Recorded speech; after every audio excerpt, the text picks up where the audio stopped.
Assalamualaikum warahmatullahi wabarakatuh. Pemirsa yang memuliakan Allah, Alhamdulillah pada kesempatan kali ini kita akan sama-sama membahas pembahasan yang berjudul Dalil Allah tidak menempati ruang dari Quran, hadis, dan ijma'.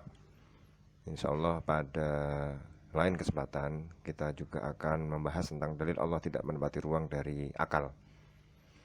Tapi kali ini kita akan membahas dari Quran, hadis, dan ijma'. Yang pertama dari Quran, ada ayat yang pertama yaitu A'udzubillahi minasyaitonirrajim. Laisa kamitslihi syai'un, yang artinya tidak ada sesuatu pun yang serupa dengan dia dalam surat Quran surat Asy-Syura ayat 11. Artinya bahwa Allah tidak ada yang menyerupainya sesuatu pun dari makhluknya, bahkan dari satu segi pun. Nanti juga disebut ini sebagai mukhalafatul lil hawadis, yang artinya bahwa Allah tidak menyerupai makhluk. Nah, ayat ini merupakan dalil nakli yang paling jelas. Lafaz syai'un, laisa kamitslihi syai'un, itu dalam bentuk nakirah tanpa alif lam. Nanti pemanaannya artinya adalah menyeluruh. Sesuatu apapun, semuanya itu menyeluruh, syamil, lisyumuliyatihi. Ya, tidak ada yang bisa menyerupai Allah. Ayat yang kedua yaitu walillahil matsalul a'la, yang artinya dan Allah mempunyai sifat yang maha tinggi. Dalam surat An-Nahl ayat 60, artinya sifat yang tidak bisa diserupai oleh selain Allah. Allah tidak disifati dengan sifat makhluk seperti berubah, berkembang, menempati ruang tinggal di arsy. Allah maha tinggi dari hal-hal tersebut. Menurut Abu Hayyan Al-Andalusi di dalam tafsirnya, sifat maha tinggi bagian dari tanzih atau mensucikan Allah, yaitu bahwa Allah tidak punya anak, teman, berpindah dari satu tempat ke tempat yang lain, penyerupaan dan lain-lain. Dan Allah mempunyai sifat yang maha tinggi. Jadi terhadap hal-hal yang rendah, yang remeh, Allah tidak akan ada yang makhluk, sesuatu makhluk pun yang bisa menyerupai oleh Allah.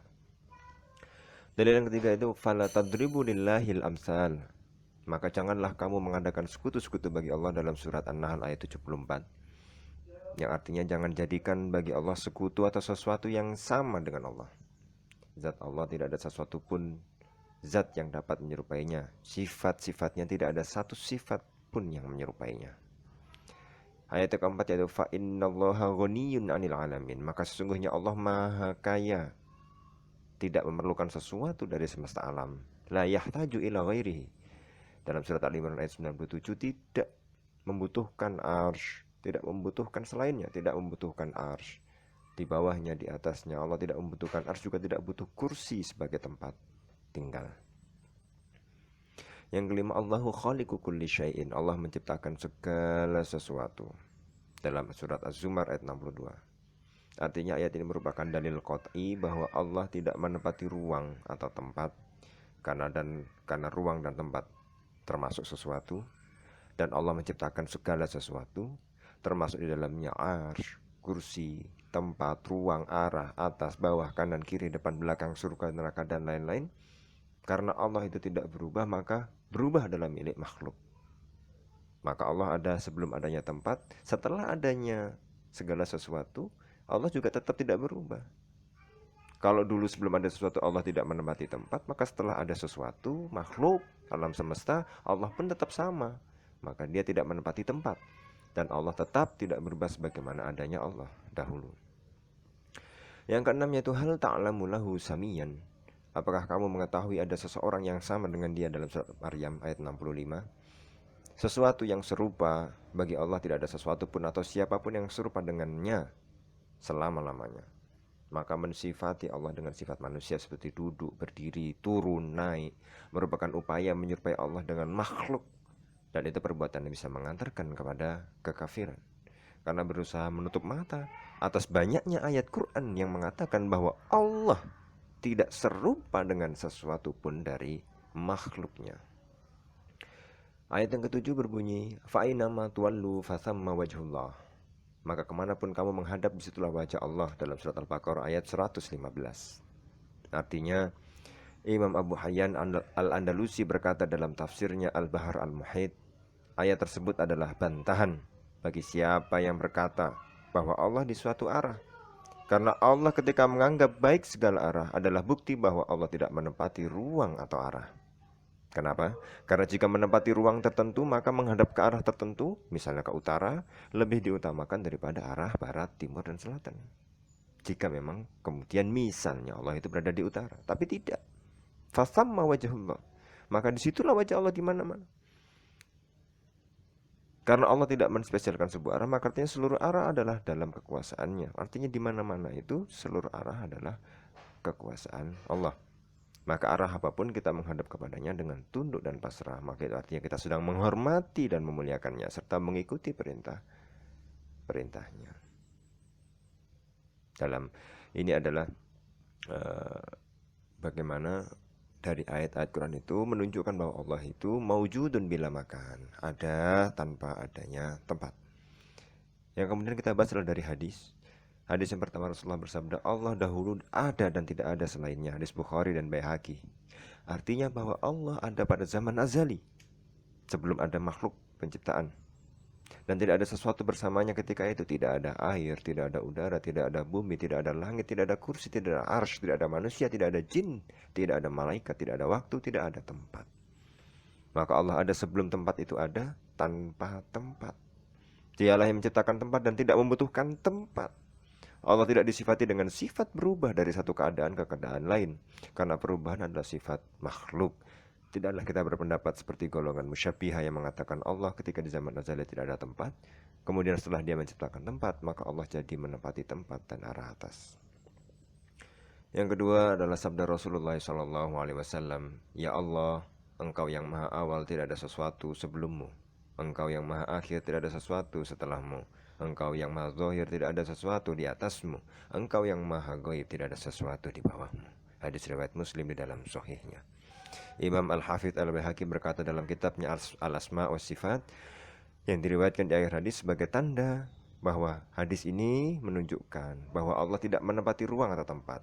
Jika tidak ada satu di atasnya dan di bawahnya, itu berarti Allah tidak menempati ruang.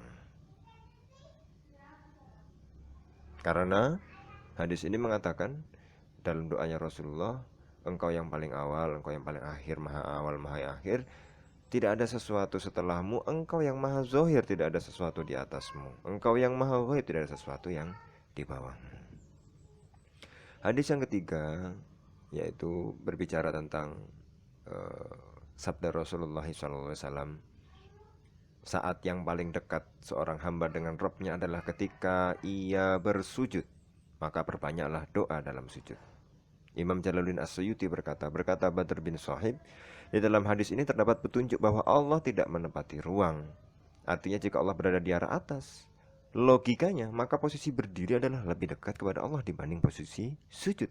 Tetapi dalam hadis ini malah seorang hamba yang paling dekat saat apa? Saat sujud, dekat dengan Rabb-nya. Maka perbanyaklah doa ketika bersujud. Yang keempat, hadis yang diriwayatkan oleh Imam Bukhari bahwa Rasulullah SAW bersabda, ditakutkan bagi orang yang melihat ke atas ketika ia sholat, Allah akan mengambil penglihatannya.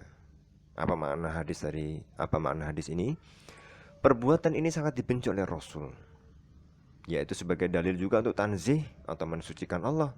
Jika Allah memang di arah atas, maka Rasul tidak membenci perbuatan ini, yaitu apa? Perbuatan melihat ketika di atas, melihat ke atas ketika sedang sholat.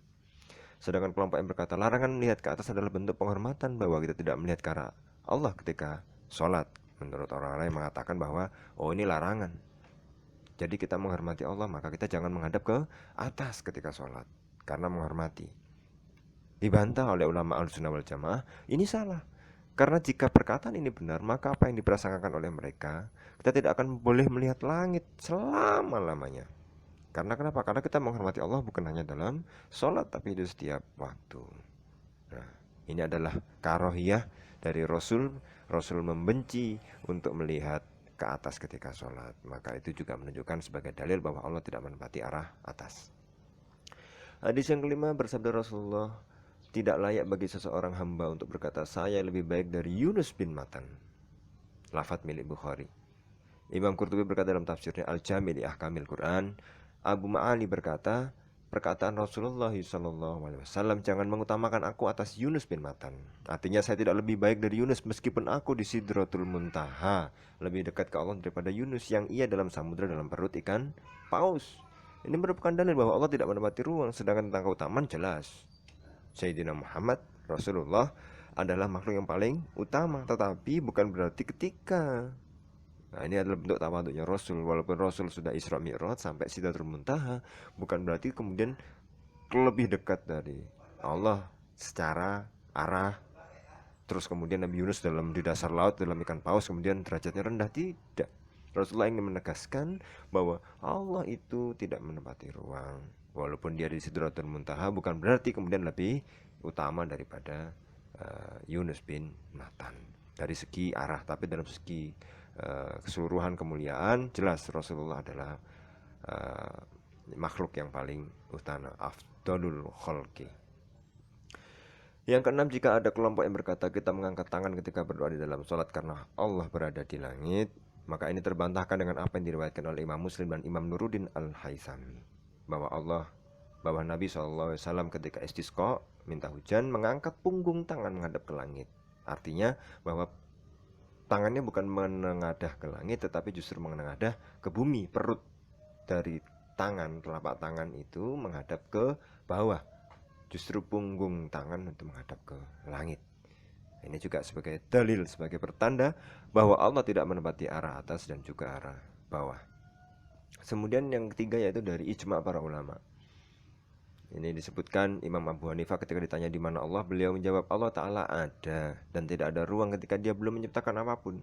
Ketika itu tidak ada di mana, tidak ada ciptaan, tidak ada sesuatu, dan dialah menciptakan segala sesuatu. Imam Syafi'i pun senada mengatakan demikian. Imam Abu Hasan Al-Asy'ari juga mengatakan demikian. Dari Imam Abu Mansur Al-Maturidi, Imam Abu Sa'id Al-Mutawali, Imam Ghazali, Imam Haramain, Ibnu Hubban, ada sekitar 30 pendapat ulama. Di sini diringkas hanya 1, 2, 3, 4, 5, 6, 7, 8 ulama, tidak bisa dituliskan semua. Dan semuanya mengatakan bahwa Allah itu tidak menempati ruang. Allah itu tidak menempati arah. Allah itu tidak menempati tempat. Dari sinilah, dari Quran dan dari hadis dan dari ijma' para ulama menunjukkan bahwa Allah tidak menempati ruang. Dan oleh sebab itu, maka ulama Ahlussunnah wal Jamaah menetapkan bahwa Allah tidak menempati ruang.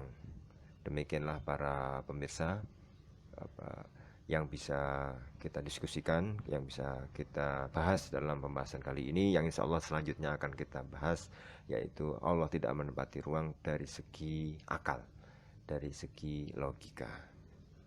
Baik, terima kasih. Assalamualaikum warahmatullahi wabarakatuh.